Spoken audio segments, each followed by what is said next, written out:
एक तरफ आस्था है, एक तरफ विवाद। आस्था इतनी कि हर जाति, हर धर्म, हर आम और हर खास का सर इस दरगाह पर सजदे के लिए झुकता है। लेकिन विवाद ये कि दावा किया जा रहा है कि अतीत में यहाँ एक शिव मंदिर था, उस मंदिर को तोड़ा गया और उसी जगह पर दरगाह बना दी गई। फिलहाल मामला कोर्ट में है और ख्वाजा मोइनुद्दीन चिश्ती की अजमेर शरीफ दरगाह चर्चा में। दरअसल अजमेर सिविल कोर्ट में दाखिल एक याचिका में यह दावा किया गया है कि ख्वाजा की दरगाह वास्तव में एक शिव मंदिर की जगह पर बनाई गई है। इस बाबत अजमेर सिविल कोर्ट में सुनवाई से पहले दरगाह पक्ष ने परंपरा, संस्कृति और 800 वर्षों के अपने इतिहास की दुहाई दी है। लेकिन याचिका दाखिल करने वाले संगठन हिंदू सेना का दावा है कि दरगाह का बुलंद दरवाजा, दरगाह की ऊपरी बनावट और वहां मौजूद दूसरी कई निशानियां इस बात की तरफ इशारा कर रही हैं कि दरगाह के अंदर महादेव मंदिर विद्यमान है। बता दें कि ख्वाजा मोइनुद्दीन चिश्ती एक प्रसिद्ध सूफी संत थे और उनकी अजमेर शरीफ दरगाह सिर्फ भारत ही नहीं बल्कि दुनिया भर में प्रसिद्ध है। खास बात ये कि आम से खास तक सभी धर्मों के लोग दरगाह शरीफ की जियारत के लिए यहाँ आते हैं, चाहे वो उद्योगपति हो या नेता या फिर अभिनेता। बॉलीवुड से अमिताभ बच्चन, अजय देवगन, कटरीना कैफ, प्रियंका चोपड़ा, कंगना रनौत, दीपिका पादुकोण, उर्मिला मातोंडकर, बिपाशा बसु, अक्षय कुमार, सोनाक्षी सिन्हा, संजय दत्त, अभिषेक बच्चन, करीना कपूर, शाहरुख खान जैसे तमाम नामचीन सितारों का यहाँ आना जाना लगा रहता है और इन तमाम सितारों ने अजमेर शरीफ दरगाह को लेकर अपनी आस्था और भावनाएं व्यक्त की है।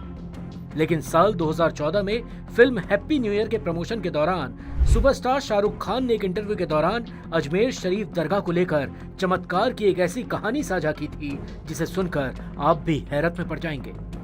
शाहरुख खान की ये कहानी खुद शाहरुख खान की ही आप बीती थी।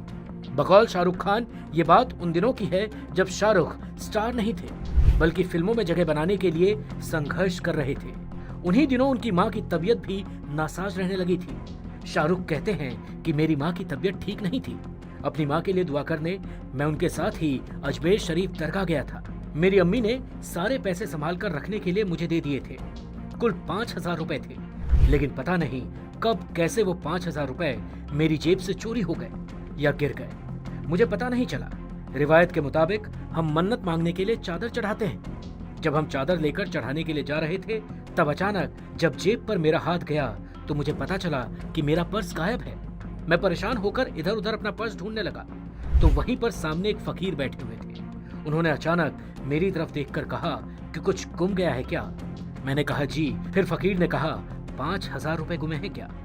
शाहरुख ने आगे बताया, मैं हैरत में पड़ गया कि इस फकीर को कैसे मालूम कि मेरे 5,000 गुम हो गए हैं। मैं परेशान था, समझ नहीं पा रहा था। तब वो फकीर बोले कि यहाँ आया है तो दर से खाली हाथ नहीं जाएगा। 5,000 गवाए हैं, 500 करोड़ कमाएगा। शाहरुख आगे कहते हैं कि उस अजनबी फकीर बाबा की भविष्यवाणी सच होने के बाद उन्होंने कई बार उस बाबा की तलाश की, लेकिन दोबारा वो उन्हें फिर कभी नहीं मिले।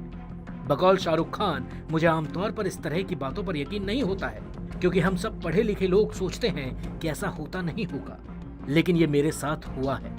ये मेरी खुद की आप बीती है। अब यहाँ ये बताने की जरूरत नहीं है कि शाहरुख खान आज किस मुकाम पर हैं और उन्होंने कितनी दौलत कमाई है, लेकिन शाहरुख खान की सफलता में उस फकीर का कोई योग है या ये सब महज एक संयोग? इस बात का फैसला अपनी समझ और विवेक के आधार पर आप खुद करें।